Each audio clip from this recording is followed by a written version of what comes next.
My question today is Pokemon and Magic the Gathering have an opportunity a lot of people are not focusing on or in on?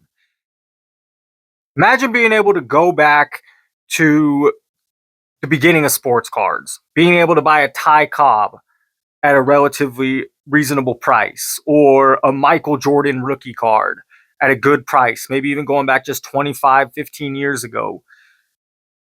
Mickey Mantle, Babe Ruth, Bill Russell. My question today is Pokemon and Magic the Gathering have an opportunity a lot of people are not focusing on or in on? Coming from the sports card world, vintage is king. What happens is people collect their time frame of players and they move on. I collect the 90s and 2000s players when I grew up, and now I want vintage, and that's the same for a lot. Many age groups or people that are collecting move into vintage. That hasn't really happened yet in Magic the Gathering or Pokemon. I'm going to dive a little deeper into the both. I am very curious on any insight you have, any thoughts, comments. If you have them now, please comment below. If you have them by the end of the video after I've divulged a little more, I'm very curious. I normally don't really ask for a ton of comments or shoot for them, and I'm not doing this to help the video. I'm curious because I might put some money where my mouth is. I personally think there could be opportunity. That's why I want to make this. I want to see what you think. So, where the similarities are in Pokemon and Magic Vintage is prices are not crazy or stupid for the time being or yet.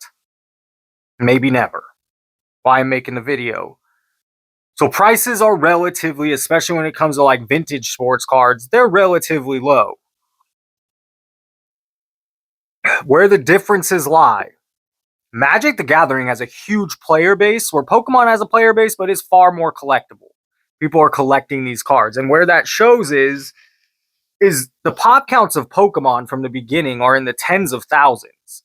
I have one up here. What do I have? Pikachu first edition.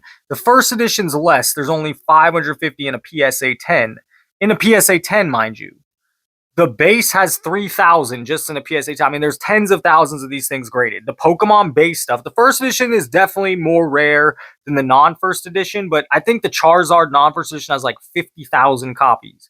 The first edition has 20,000 copies. That's a lot. So rare, scarcity does matter. The Mickey Mantles, the Babe Ruths, the Ty Cobbs. The reason that Ty Cobbs were so much is there's very few of them, under 100 just printed or made, not graded. So that's one thing to consider. Magic the Gathering, on the other hand, where it shows they're more player-oriented, is the beginning has almost nothing graded. Almost nothing. The Shivan Dragon I looked had like a popular card when I was a kid and from the first set and printed in the first few sets. Under 100 total graded. I want to say I saw 60. I have in front of me the Black Lotus, most popular name brand Magic the Gathering card, most expensive. In the Unlimited, there's 317 total graded. Again, in that Pikachu, there's over 500 in just a PSA 10 first edition. Like, Magic the Gathering has very little graded. You're talking about most cards under 50 or 100 total pop count, even from the beginning. So that shows people are playing with them or not getting them graded as much. It also shows the print run and pop counts are just way less in Magic Vintage. But there's more demand for the Pokemon vintage stuff, and that just shows in prices and the amount graded. I think there's room here. I think that there's a market not being seen. Right now, modern Pokemon is on fire, but vintage Pokemon is on the back burner. Does that change? I mean, as these 10-year-old kids turn 20, 30, 40, do they just continue collecting what they bought, nostalgic, 2020 stuff, 2024 stuff? Or there's a portion of them that will turn back to the beginning, to the vintage. I'm not saying it's skyrocketing tomorrow, next year, 2 years, but this might be something I start trickling some money into. I have my autograph collection, my NBA rookie card autograph collection. Gonna work on that probably till the day I die, or it's ready to sell them. There's a Shaq. I have Alonzo Mourning next to me. I think the rest are put away, but I'm still working on that. But I'm trying to think where else what else do I want to dabble in? And it just seems to me that there's value in this vintage stuff. And maybe I'm wrong. It's not sports cards. Maybe vintage never catches on. It's 2025. That Magic the Gathering stuff's from 93, 94. Talking 30 years old. If it was going to hit, why wouldn't it have hit already? I might already mention this. There's 50 million worldwide players in Magic the Gathering. There's 10 million players registered on MTG Arena, their online gameplay, how you play online. 10 million. There is a huge player base. If the tiniest of tiniest of tiniest portions of those decide to get into vintage Magic as collectibles, those I just think there's some value. So tell me what you think. I'm making this video, I'm putting this video out there because I'm genuinely curious. What is your take on vintage Magic and vintage Pokemon? Slab culture in Pokemon, huge. They like their slabs just like us sports cards people.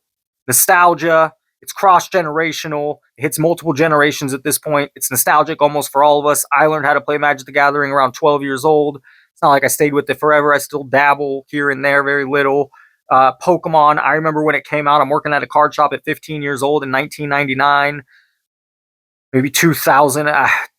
It is, and anyone younger than me, it's also going to have some nostalgia with.